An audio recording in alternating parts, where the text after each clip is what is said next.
people. Mr. President, my people are under siege. I will place economic stability and confidence. To condemn this act and call for the immediate release of this minister in the temple of God. Give us access to our money to prove the bank.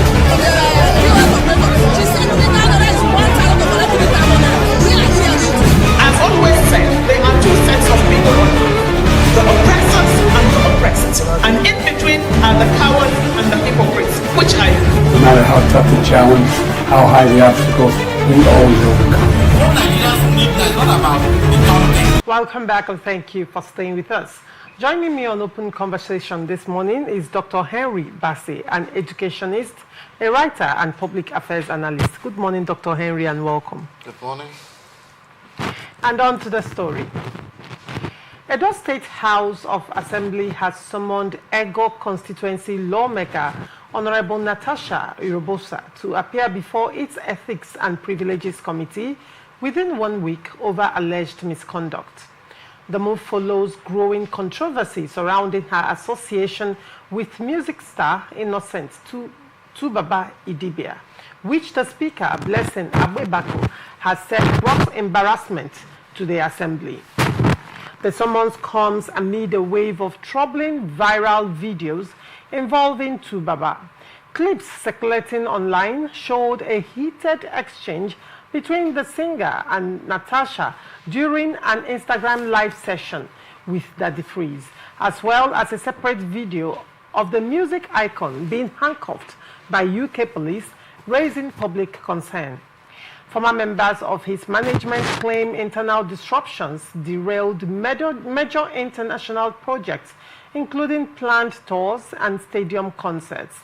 Fans and industry figures have since expressed deep worry about Tubaba's well-being, with some breaking down in tears during live sessions and others sharing emotional reactions on social media.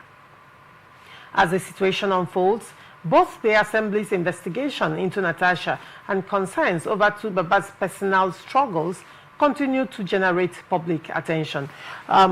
What do you have to say to this? First of all, my interest is the fact that Natasha is a lawmaker representing Ego constituency in Edo State. And some of these altercations happened in public glare and also abroad.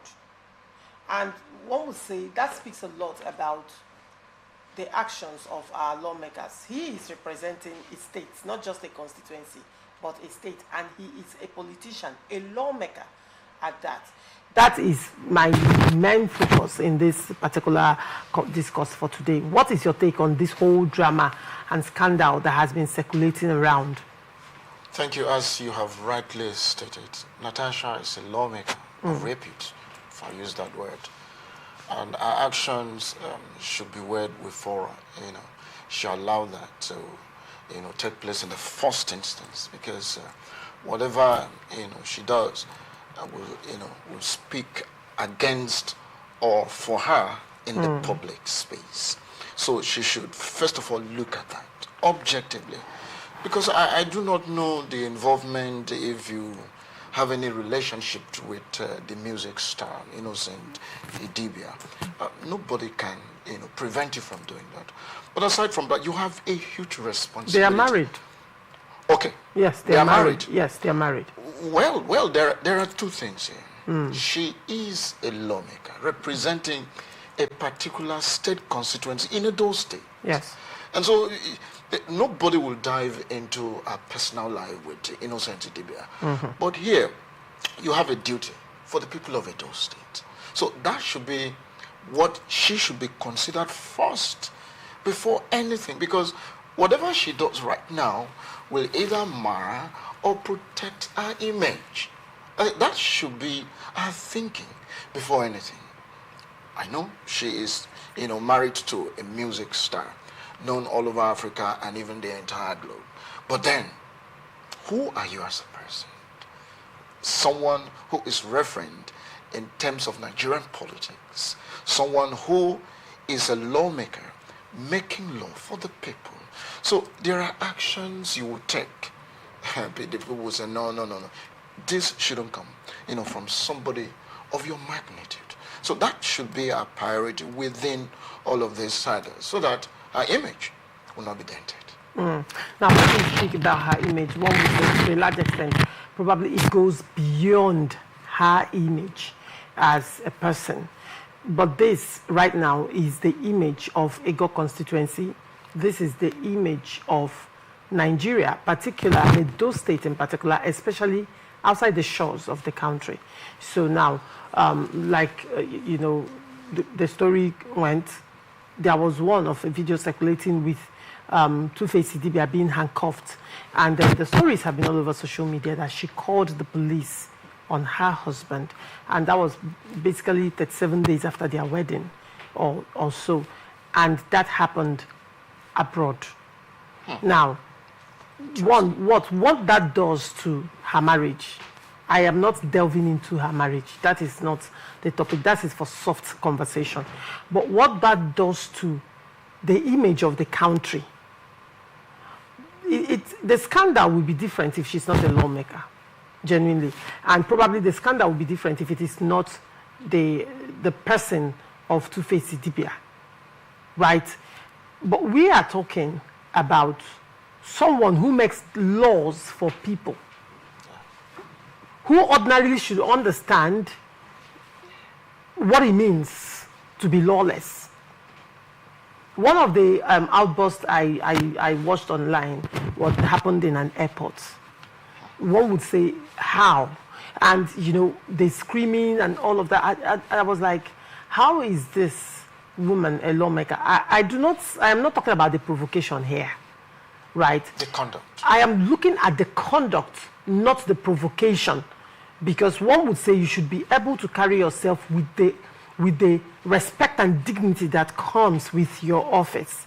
And then maturity means that even in face of provocation, you are able to hold yourself and act right. Right? Now, which brings to bear even the actions of our lawmakers at different levels. I mean, we have watched, there was a time in River State that a lawmaker used the maze. Of course, on another lawmaker. Of course. So there have been videos where it has happened over and over again across different. I mean, recently in Aba, 2 times, a lawmaker in Aba, in Abia State House of Assembly, one time they fought over sharing of money. Another time they fought abroad over monies that were given, probably their empress for traveling, and the sharing, how they were to share it.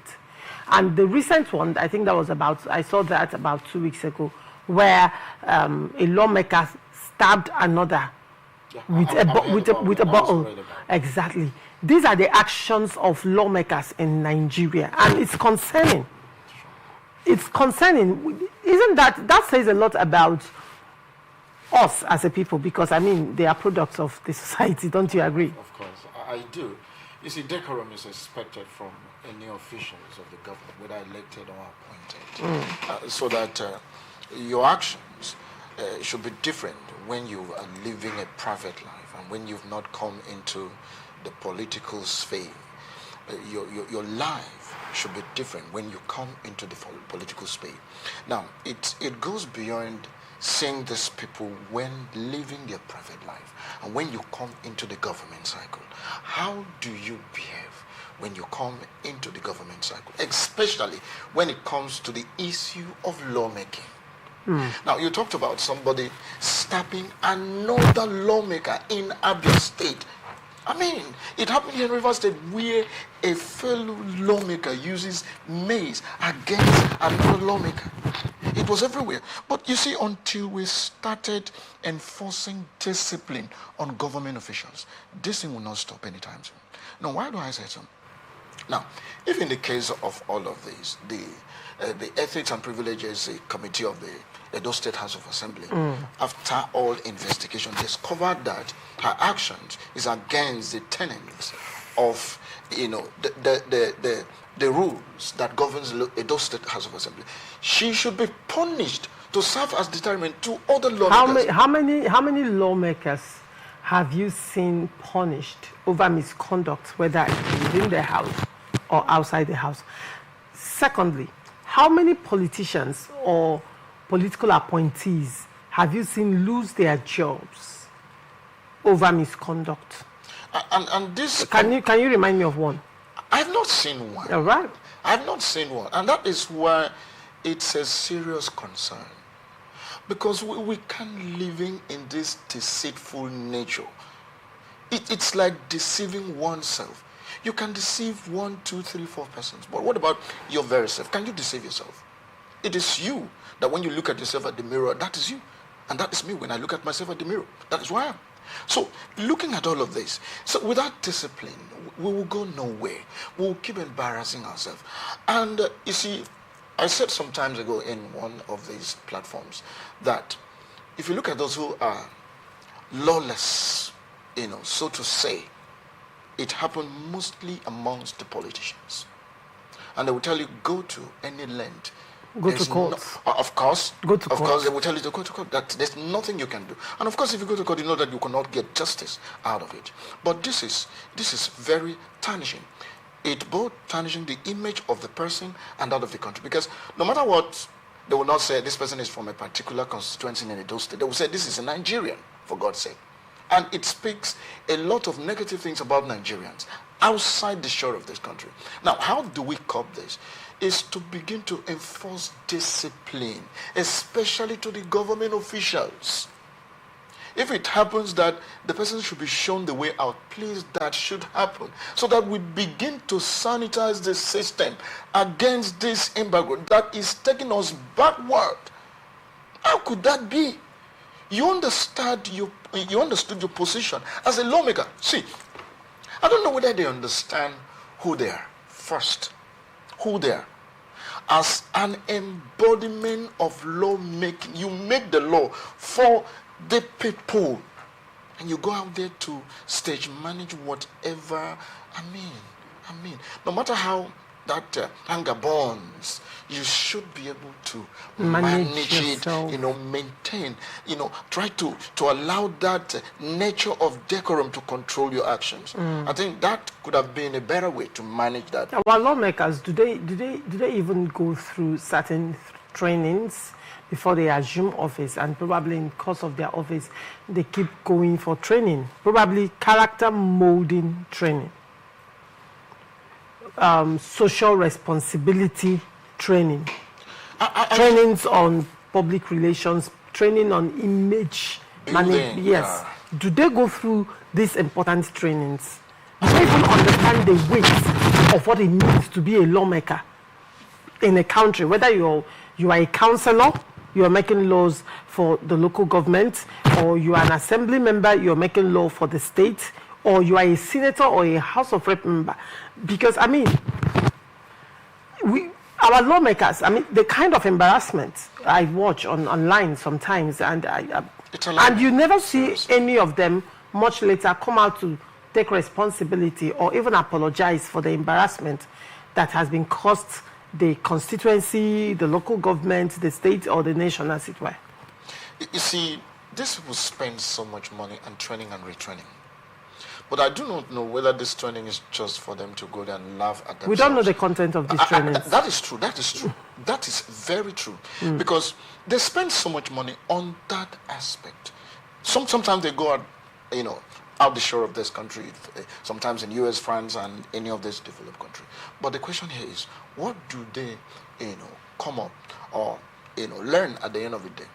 Is it for them to always, look at issues of how this person should go back to the assembly, or how they should even destabilize the society the more? Because, you see, it's alarming. Every time we come on various platforms to discuss how our lawmakers should behave in the public. Do they even observe other countries and how, even in other, not African countries this time around, more because, this is rife in some African countries as well. But some developed countries, when you watch their plenary, when you watch their session, it's quite engaging. You see the way you learn a lot. You see the way they go at each other respectfully. They don't address the person; they address issues. You see how they address issues. You see how Sometimes they even appoint one person to be their mouthpiece, right? And you see the back and forth. It's quite interesting to watch. It's quite interesting to watch. But in this country, the reverse seems to be the case, especially with our lawmakers. Sometimes you even see people who are unable to articulate themselves properly in the House. And I'm here asking myself, what business do you have? Somebody that clearly does not have business with public speaking is a lawmaker. So what exactly are you articulating? How are you making your arguments? How are you presenting your motions? How are you even doing that? You see, until we begin to sanitize our political system, you will keep experiencing all of these negative attitudes playing out. Because how do political parties entrench, candidates who will, eventually go to the election and maybe at the end of the day win? And if you win this election to either the State Assembly, the National Assembly, or to any political seat, how do you conduct yourself? Because the political parties, they don't even want to entrench someone who have this character that can, modify the characters of others when you speak or when you do one thing or the other in the society.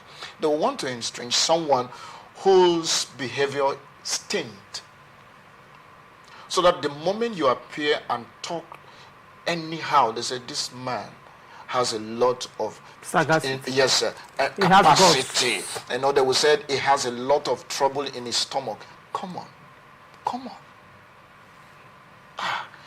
I don't know how we think and reason. So until that's conduct of sanitizing the system is conducted by the political party first, because as long as the Constitution of the Federal Republic of Nigeria is concerned currently, it is only political parties that entrench persons that will win general or local elections. So we don't have, independent candidates. It is a constitution that, will decide either in future whether we'll have independent candidates or not. But however, the political party has a duty. How do they conduct their primary elections? Is it through fairness or through the other style that is not acceptable in a normal circumstances? Is it, just bring whoever that can do the dirty work? If that is the process, we'll keep getting it wrong. Until we decide as a political party, as a society that, have sent people. Does it mean that we don't have good people in Nigeria? We have good people. But anyone who exhibited a character that seems to, inhabit decorum, they say these persons will not respect if we speak. And he's too gentle. Of course. And this person would stand the heat that will come? Come on. All right. In a democracy, government of the people, for the people and by the people? No. Our mentality must shift from the current situation to something that will be more elevated. That is it. Without which we'll keep rotating around the circumference without any tangible result. All right. Very well done. Talking about primaries, Dr. Bassi. Osun State PDP lawmakers in the House of Representatives have rejected the purported governorship primaries allegedly influenced by Oyo State Governor Seyi Makinde, describing the exercise as fraudulent and unconstitutional. In a joint statement, the 6 federal lawmakers condemned the process, accusing Makinde of importing thugs and political jobbers into Osun State to impose his preferred outcome. The caucus insisted that the alleged primaries violated recognized PDP procedures, warning that the governor's actions could destabilize Osun's political climate. They dismissed the emergence of Adebayo Adedamola Frayo as the party's candidate, cautioning him not to parade himself as such, which they labeled criminal impersonation. Reaffirming their commitment to due process, the lawmakers urged INEC to disregard the phony results and follow the PDP Constitution and Electoral Act in recognizing candidates. They cautioned Makinde against exporting political recklessness, stressing that only lawful and transparent primaries would be accepted by the Osun PDP family. What do you make of these developments? This is in PDP? another round of trouble, if I said so. I'm not wrong. That I was just going through the stories surrounding the resignation of Ademola Adeleke. Yes, the governor of Osun State from the People's Democratic Party. And I was asking very salient questions.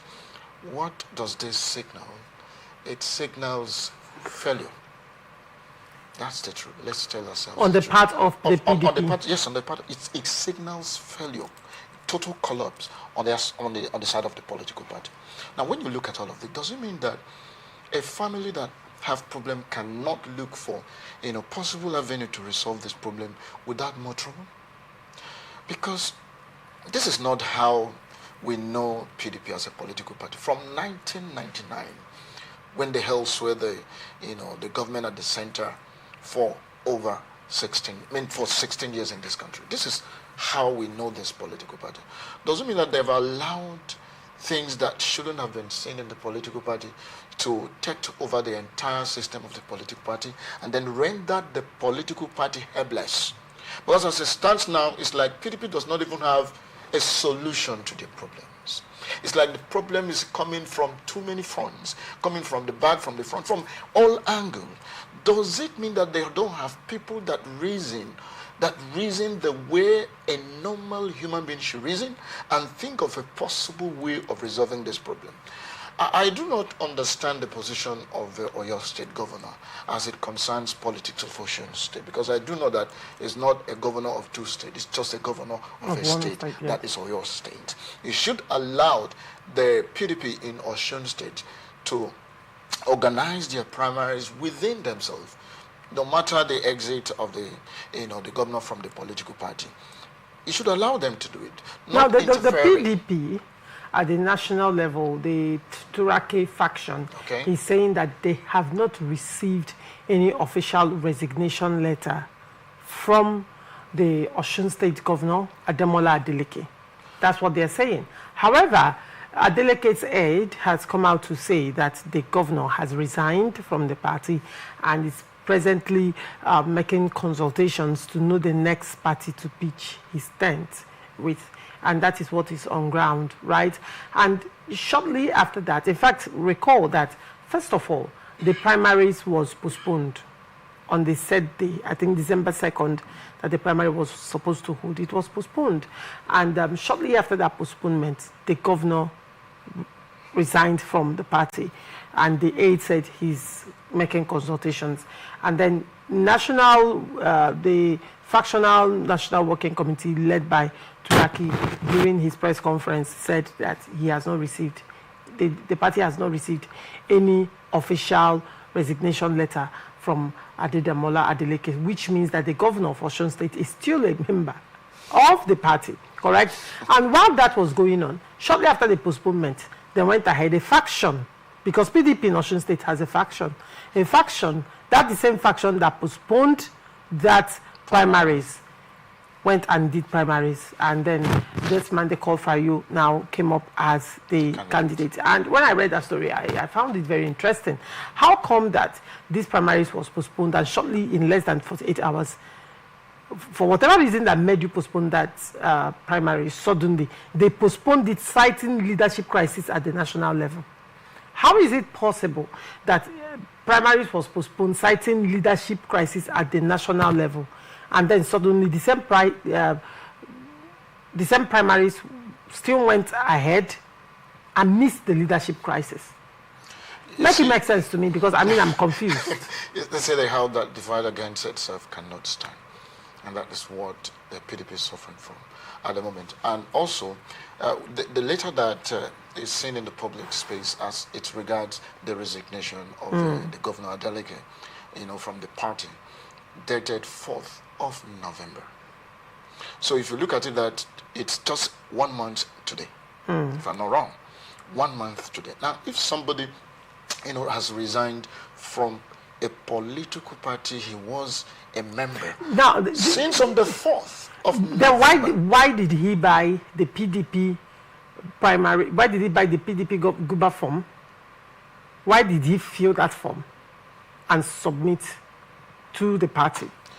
That is why if an average Nigerian politician, just tell you to wait here for him or her, please, just make sure that you get out of that place, because you don't know what will happen the next. Or could it be that after that politics played out, he now wrote and backdated? But whichever way, don't you see that as the seat of the highest order? You said you are no longer in this political party, but you are causing mayhem in that same political party you disembark. I don't just understand how we play this politics. Is it not when people say that politics in Nigeria is dirty, that goes to confirm actually politics is dirty? Because I can't see any reason why you have left a particular political party and you still hold sway some of the things that happens in that political party. Is it not double standard? Sometimes we say that we tell the people the truth. How is truthful in this matter that involves him and the political party you left since on the 4th of November? How come you're buying this form and trying to create more problem for the political? See, let me tell you, it's not just the followers of PDP that causes this problem. It is the elite of that same political party that causes this wrangling. In order to buy time in other political party to suit themselves, to fit themselves into other political settings. So you feel that PDP crisis is self-inflicted? Of course, absolutely right. There is no influence of the present president or the ruling party like PDP and other parties have been alleging. It is said that in the local palace that it is a rat outside. That it means rat inside the house that calls the ones outside. Say, look, there is fish. It's inside. Yes, they should come and feast with them, and that is exactly what is happening. So whether there is external, infiltration, coming into the political party, it is self-inflicted. Yes, those who are within the the leadership hierarchy of the party that invite these people to come in. I know a lot of persons are looking at the APC. They are the people that, did all that happens in PDP. The answer is yes and no. Because if you have kept your house in order, do you think anybody outside can succeed easily in disorganizing you? No. It is because you have allowed yourself to be open to the extent that they can even come in to organize your house for you. And that is what happened to the PDP. So as it stands now, I've heard the insinuation also that maybe in the coming days or weeks, the Plateau State will also you understand? Now, that is and Mufwang's situation is even would I say it's more dicey because now the North Central APC is accusing Yewada, the national chairman of APC, of frustrating Mufwang from successfully defecting from PDP to APC. Because make it make sense to me how a governor of a state wants to defect to a political party within his state, and the political party says, you're not welcome. We don't want you here. How? Make it make sense to me. Because that is literally what every party prays for, that the governor of a state becomes the leader of their party, because, that gives them access to the state treasury. They have access to oil the wheels of their political parties. Basically, that's what happens, right? And in the case of Plateau State, APC, Plateau is saying, you cannot come here, right? And now the North Central APC are accusing the national chairman that he is frustrating the successful possible defection of Caleb Mufwang, because he has interest to run for governorship of Plateau State on the platform of APC. You see the politics playing out. This thing they call interest in political party is driving so many of them crazy. But then they used to say party is supreme, is it not? Absolutely crazy. That happened in the 70s and probably 80s and early part of 90s. All right. Not now. So parties, there is a transition. In fact, the party is it's no longer supreme. Yes, it is interest that is supreme. Party is currently built on an individual, not collectively. Anymore. And it should be. as it should be. So when this interest, because look at the national chairman of the APC, the professor, remember in the 2023 general election, he was the governorship candidate of that state. So do you think... Do you mean Yowada? Yeah. Do you think for him to have occupied this highest political position in that same political party will allow someone else to take a to position come that from is another eyeing? political party and then made away with what he is eyeing? He Impossible. will use his powers and clouds. In fact, he will do everything within his power to make sure that Caleb do not succeed in crossing over to APC. So that he will contest against him. Of course, because that interest is still there. When you look at the handwriting on the wall, it's clear that this man is still eyeing the governorship seat of Plateau State. So that is what. But then the PDP, 17 local governments, they said a coalition of 17 local governments of PDP in Plateau State, they held a rally. And you find this interesting. Of course. I read about that too. They held a rally urging the governor, the PDP governor, to defect to APC. PDP in Plateau State held a rally. The purpose of that rally is to tell their PDP governor, sir, please, we are members of PDP, but you need to move to APC. But you see this thing called... Maybe. It's really very crazy. I'm telling you the truth because it's not a laughing matter. It has completely gone out of hand. That you see a political party that is trying to protect their interest, yes, a political party that is trying to win election, is now calling on a governor that wins election in that same political party to cross over. What it means these people are not thinking straight. But probably, what happens, or what has been happening most times, is that when the governor is defecting, you see the deputy governor defecting. It happened in Bayelsa State, I think. It was the deputy governor that refused to go with but the governor. Every other person, the state of assembly, political appointees, local government, it was a massive defection. And that's what we have been seeing across board, So probably these people do not want to defect first, so that they don't defect and then the governor remains where he is. So now they are hinging their defection on the governor's political stand.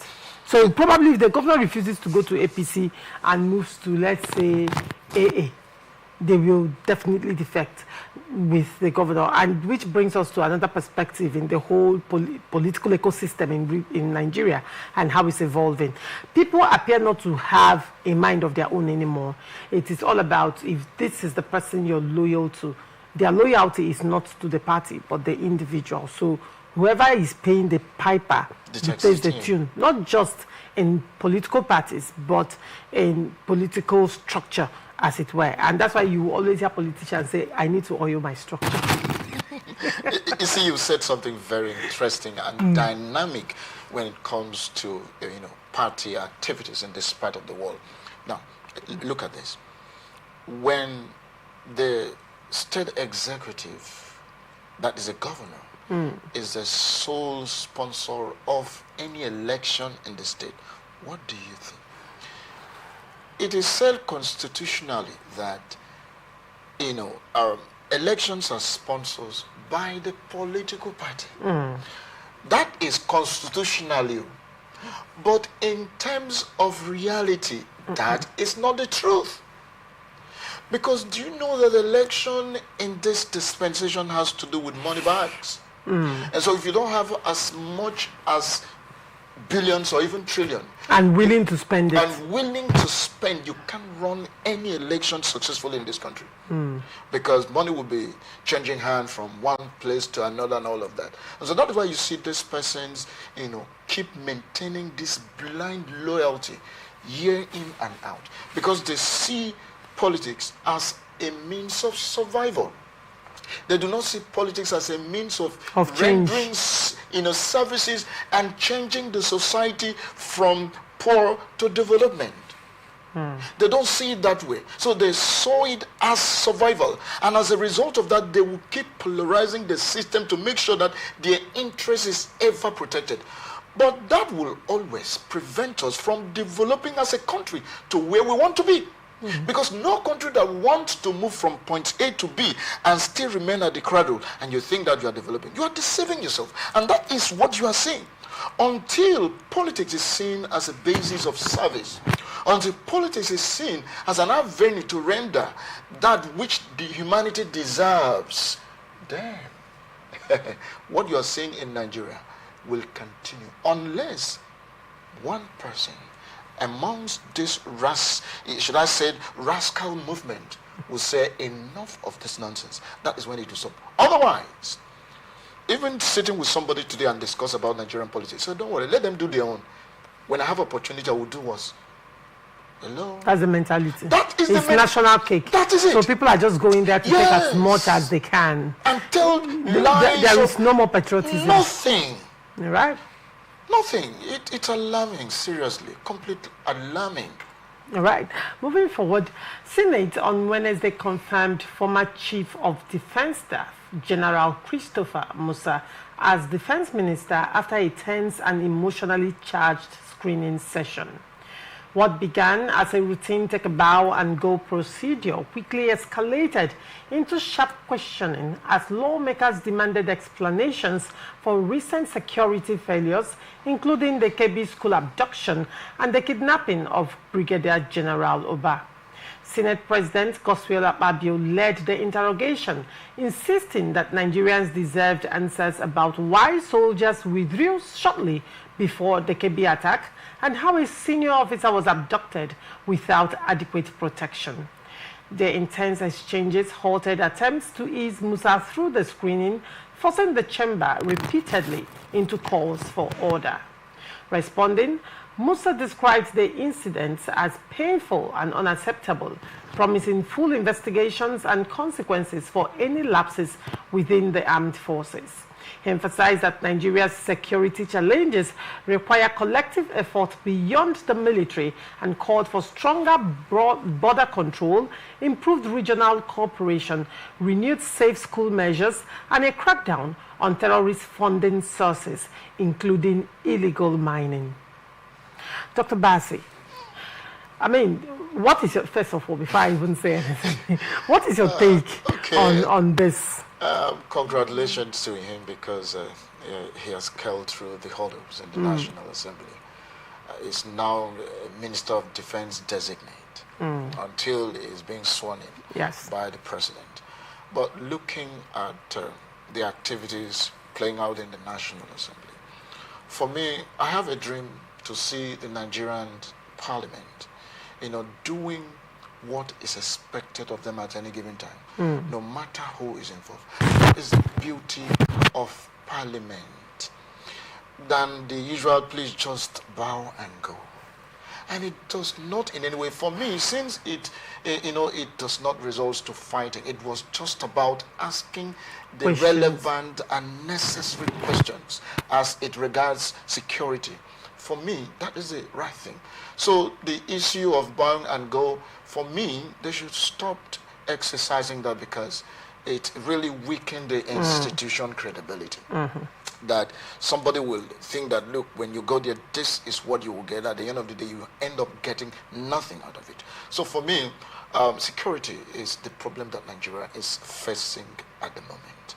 In fact, the entire, I don't know how many states in the northeast that is remaining for these boys. It's already in the south. It's already in the southeast. It's already in the south. So just Owerri, about Owerri Road. If you're going from Omoeka Junction, if you go through about, we are in Port Harcourt now, you're going through about, you get to Omoeka Junction and take your left. That road is about Owerri Road. It takes you straight through Ngobala, Imo Airport, down to the Owerri access. Thank you. That road between Sunday and yesterday has witnessed unprecedented kidnaps. Now, I am telling you, entire buses being kidnapped, entire vehicles. The reports I have gotten so far, over 7 buses have had their occupants, including the drivers, kidnapped. This is now here. and it's just very close. It's in Abia State now. It's in, as long as it's in Abia State, it's also in Imo State, because Songokbala is, you know, is along that Imo State. And you know, let me even shock you even further. The convoy, the advanced convoy of Governor Alex Oti was attacked just by Imo State International Airport. And luckily, thankfully, Governor Oti was not in that convoy. It was attacked. It was attacked by gunmen along that Samumbakwe airport in Owerri. Now, very close to that airport, there is a military checkpoint. I mean, that military checkpoint is a menace, because the level of traffic on that checkpoint, you'll be in that checkpoint for 30 minutes. I'm saying this because I applied that route. And for a thorough check. Just thorough check what? No, they are not checking anything. I am saying it on national television. The military at that checkpoint are not checking anything. Probably they are feeding off that power of being military, and that's their checkpoint. Where have you seen military checkpoint checking thoroughly? Opening booths, checking what is inside, scrutinizing the people in the vehicle. So usually when I get to that checkpoint, I now ask myself, why this checkpoint? Why the traffic? And that's not the first time an attack is even happening around that axis. And the fact that there is a military checkpoint on that route, and these kidnaps are happening, we should be asking questions. Yes, sir. I think there are a whole lot of compromise amongst the political class, the military, the police, and even among the civilian as well. Those who stand in a better position to provide credible information about these people perpetrating this, dastard act against Nigerians. Everybody just locked up. I think unless we keep telling ourselves the truth as it concerns issues of insecurity in this country, this will even be more in time to come. Now, take a look at this. In Niger State, the students numbering about 200 and something, including the staff numbering about 300, were kidnapped. And these men, they were about 10 in numbers, coming into the school premises with motorcycles. And the question I asked the other day, I appeared on a radio program in Bayelsa State, and I asked, what means of transportation did they use in transporting these students and their staff from the school compound to their hideout? And throughout that period, there was no security, no presence of the security agent, either the police or the military. You mean KB State? I'm talking about in Niger State, that school, that particular school. You see, this happened amongst the military, the civilian, and the political elite. This administration is saying that they are working on the aspect of releasing the list of the sponsors of. What do they mean by working on? The list that has been submitted for years. This is what Nigerians have been asking. What are they exactly? You have the list, so what stops you from releasing it? They are working. Working. It's futuristic. So the workings does not have a name. You work this year, next year will continue from that same list. Next 10 years, you will continue to work on that same list. I know that list is more of an open secret. It is. It's an open. It is. It's an open secret. It is. What I would say to a large extent, do you think that the appointment of the former CDS, Musa, do you think it's going to be a breath of fresh air? Because I have watched several of his press conferences where he openly, you could tell that he has a very hard stance, a very hard position against terrorism and insecurity. Now that he has, in the sense, he's occupying right now the highest office, apart from the president, after the president, who is the commander-in-chief, in the line of defense and security, he's the next in line. Do you think that he will be able to deliver, just like he has promised Nigerians and the National Assembly? I sound different from other Nigerians, right? applauding the minister designate that he has. There's no doubt that he has what it takes to, ensure that the security issues in this country is given headlong.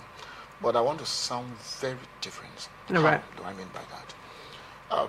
Remember, this man today, as a minister designate, was just immediate past chief of defense staff. The question Nigerians are asking, when he was there as a chief of defense staff of Federal Republic of Nigeria, for the past 2 years or thereabout, there were kidnapping cases. A whole lot happened in the northeast, northwest. There are central. hierarchies. Yes. He cannot take express decision But because he is the chief of defense staff, and the minister of state for defense is higher than him, and then you have the minister for defense who is higher than the minister of state for defense and the chief of defense staff. You see that? Now, while as the chief of defense staff, he has the control of the military. He reports to a political appointee who is higher than him. Now, you see, I want to believe. I don't know if you're looking at. That's why I'm now saying, now that he's holding that highest position to be able to take decisions, right? The only person that can stop him is the president.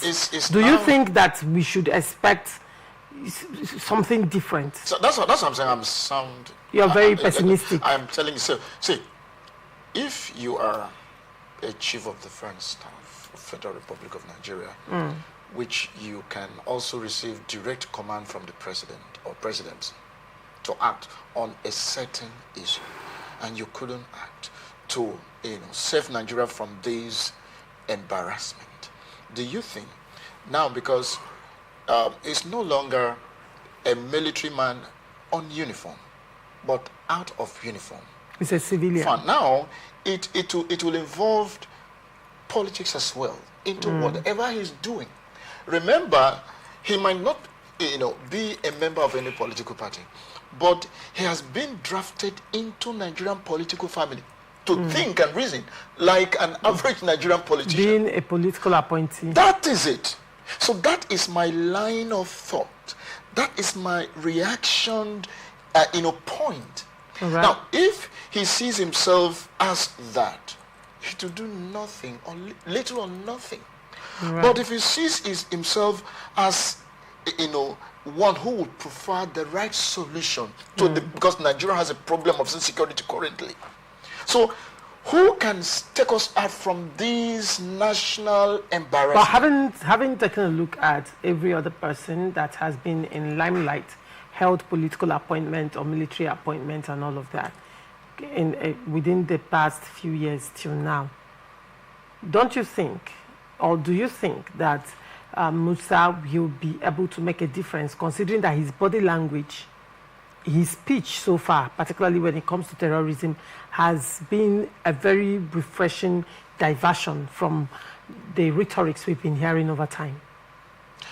This, for me, maybe this is the first time since... Because what I have heard so far from politicians, even certain, I've heard from a GOC and several persons, on television, you hear them say things like, oh, we are calling on the bandits, we are calling on Boko Haram to lay down their arms and repent. Even one GOC even said that a repentant Boko Haram member can even be the president of Nigeria in the future. So why are they wasting their lives? They should lay down their arms and they will be forgiven, rehabilitated and reintegrated into the system, which has been done before by the military. And but you see Musa taking a very different position. In fact, one of his videos I watched, he ordered the military to shoot. That if you confirm this is when you go into combat with them, shoot them. There should be no mercy. And he has said it severally. There should be no negotiating with terrorists is off the books, it's off the table. That has been a hard stance he has taken for a very long time. Literally, the only person I would say in a very long time taking that kind of hard position against terrorism, terrorists and insecurity. That's why we have... Do you now think that now that he's going to occupy that position now, that the only person that can stop him from performing is the president. Do you see him handling insecurity in Nigeria? It takes a man with a lion heart to do some certain things. You're right. If we want to follow the Nigerian political trajectory and what is happening within, then one would be dissuaded not to take some certain actions. But if in the process of saying all of this, because I heard him saying while he was undergoing the screening, that how could you tell a soldier not to shoot when you have your enemies approaching towards you? That doesn't And so, you know, soldiers are now speaking out. Of course. They are speaking out And because of about the social fact media, that, that while they are facing attack, they get a call and say, do not shoot. And these boys will finish And they them. will kill them. So, President, you're not telling them, don't, you have heard of the soldier who granted an interview and said they were sentenced to death because they were court-martialed and sentenced to death because they demanded for better weapons. Of course. See, I'm talking about compromise here. And this compromise is within the military hierarchy, the politicians, and even members of the public also, carried out this that doesn't help us as a country. If we want to sanitize the system, let us do this. One, whoever that goes against the rule of engagement should be shown the way out. And before that, the person should be thoroughly investigated. If there is any law on ground to ensure that such a person is punished, they should not skip such a person. So that those around the system should know that if Mr. A commits an offense and is being punished for that, then this man shouldn't even dare think to go into that. But if they say leave him now, don't you know the person that is backing him? Hello? Backing who? To continue making Nigeria, non-existing as a country? One would say to a large extent, because now the Senate, while screening the defense minister designate, it was very heated.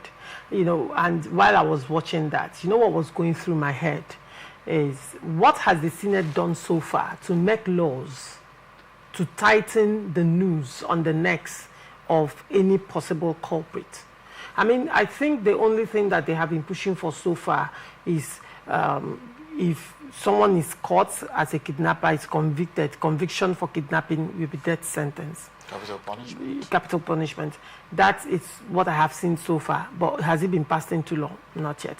Now, what other laws have they made so far with regards to terrorism, with regards to banditry, with regards to killer headsmen, with regards to all these attacks all over the country, ravaging Nigeria for over 16 years?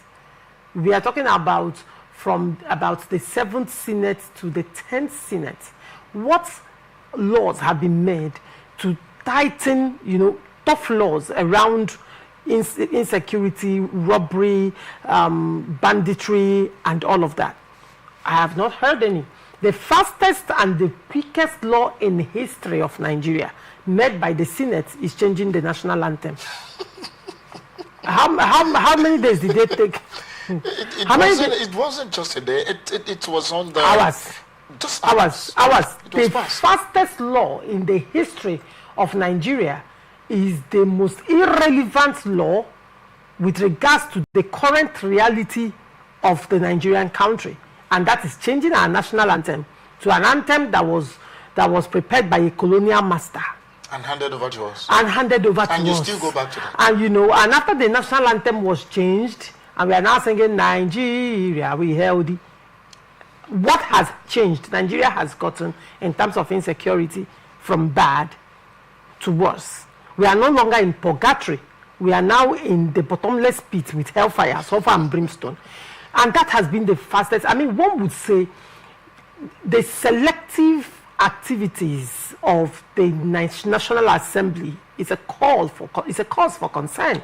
Why can't they pass stringent laws, with regards to our insecurity with the same speed that they passed the national anthem law? You see, we have terrorism law that is inoperational.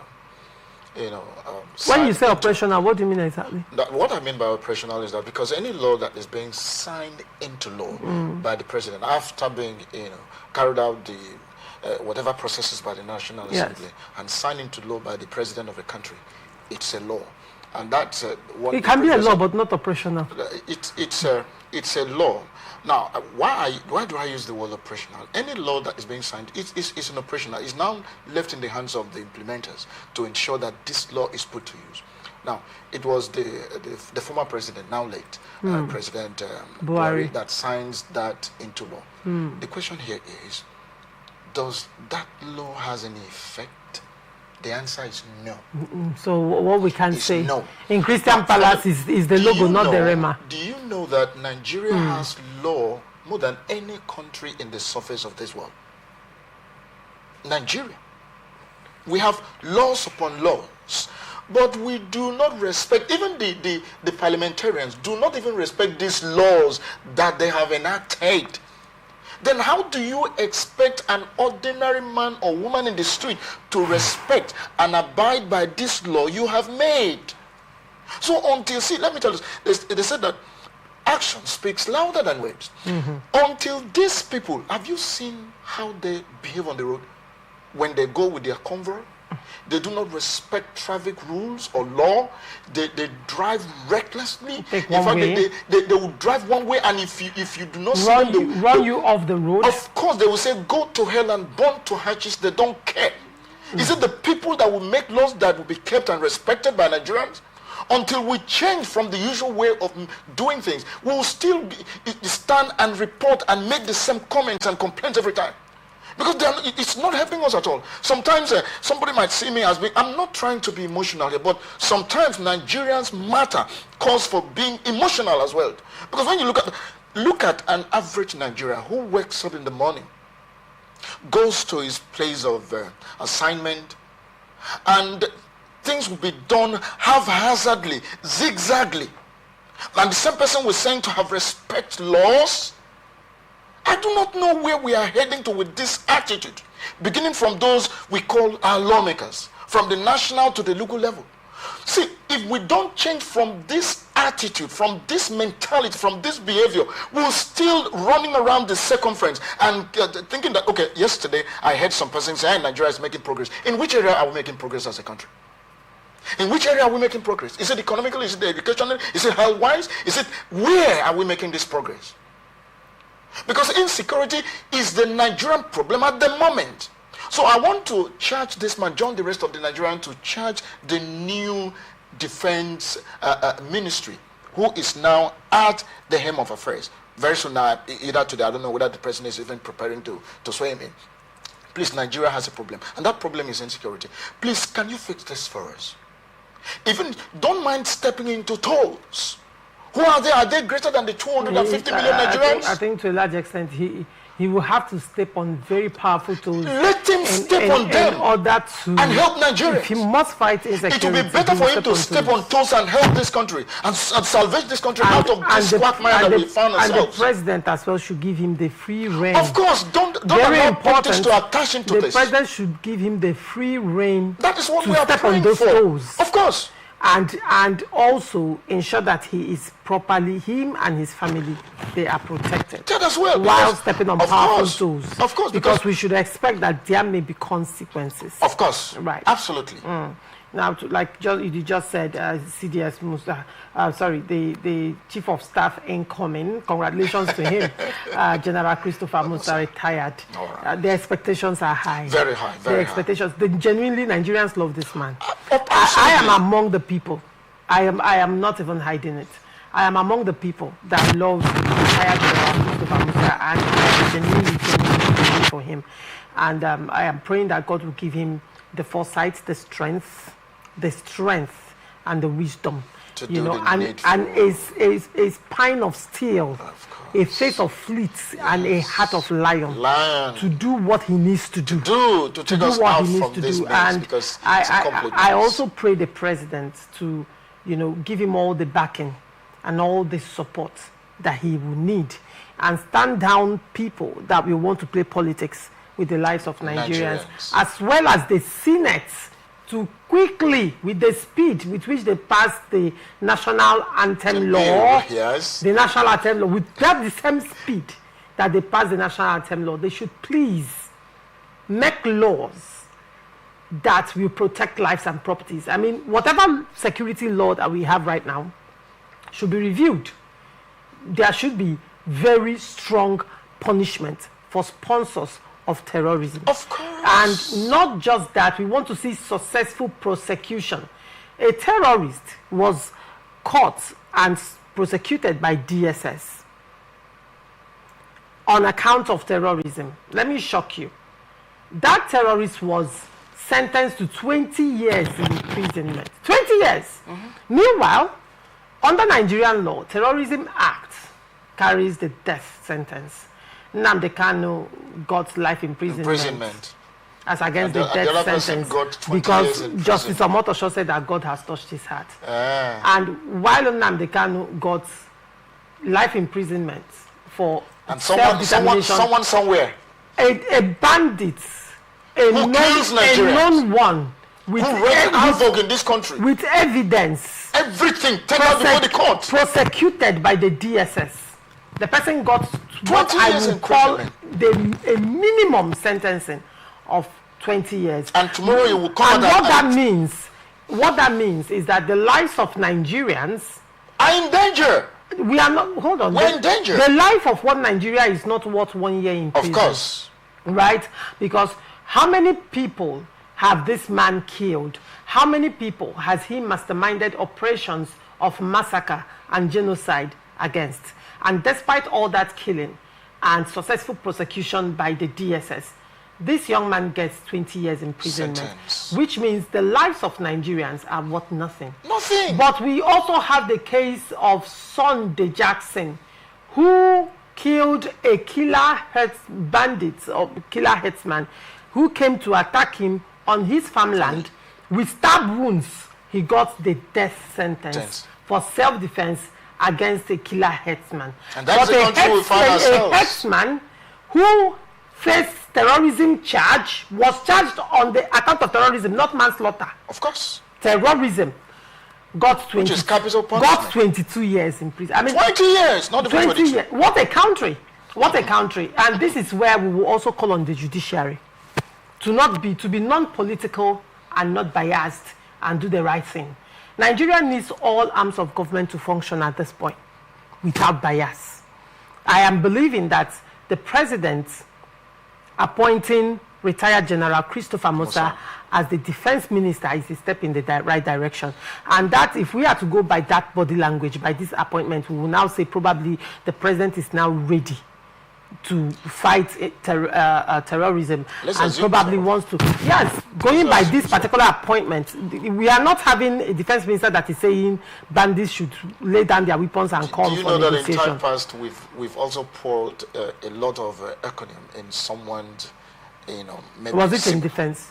Was it in security? No, let's just put it in general. Let's say with regards to this, because it is not just about Nigerians now, the expectations being high on Nigerians. It's also as a result, there is pressure from the international community.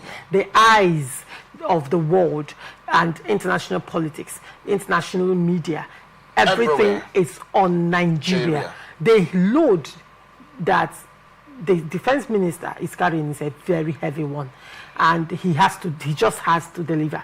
And there was something. I will pray for him to succeed. Amen.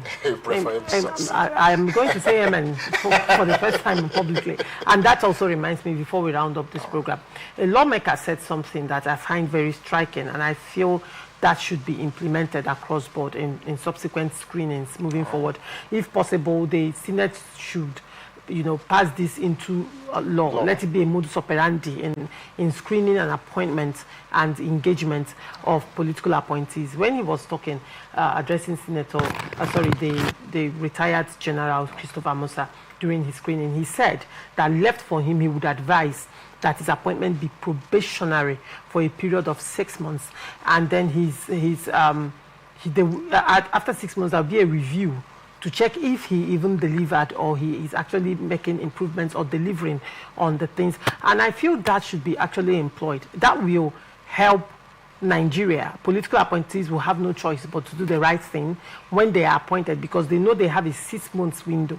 Okay, they have a let me 6 months gap to deliver. Do you think this can work? Let me speak briefly on that. Yes. You see, that's a suggestion for me. This is the first time, just like I was joined, to say that it's superb. But the thing here is, they will tell you that the existing laws will not allow them. It will, a kind of tighten their hands. That is why they at the National Assembly, understand? they can make laws, Fine. they can review, they can amend. No, what you're saying is absolutely right. Uh-huh. But let them unbundle themselves, untie their hands, and do the needful, because now is the right time. There is no other time than now. That Nigerians are on the crossroad, and we need somebody to take us out from this zone that has been making us to be retrogressing every time, and it's not helping us at all.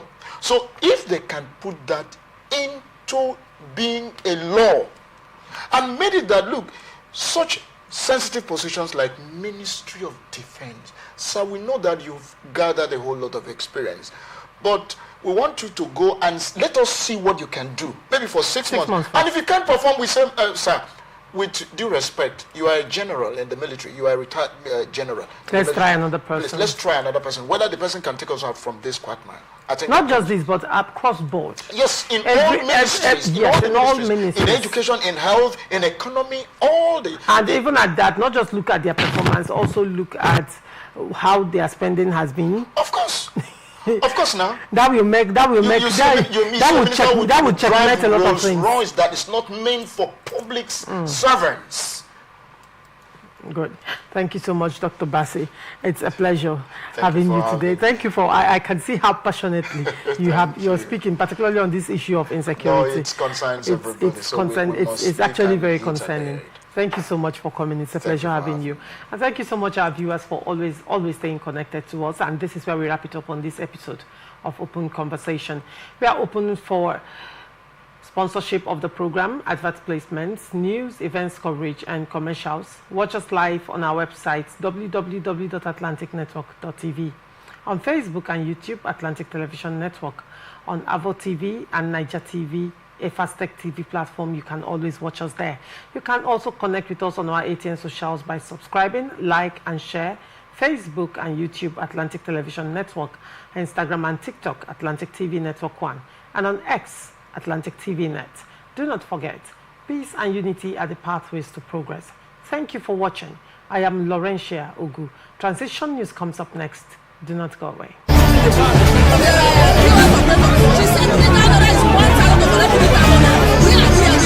I've always said there are two sets of people.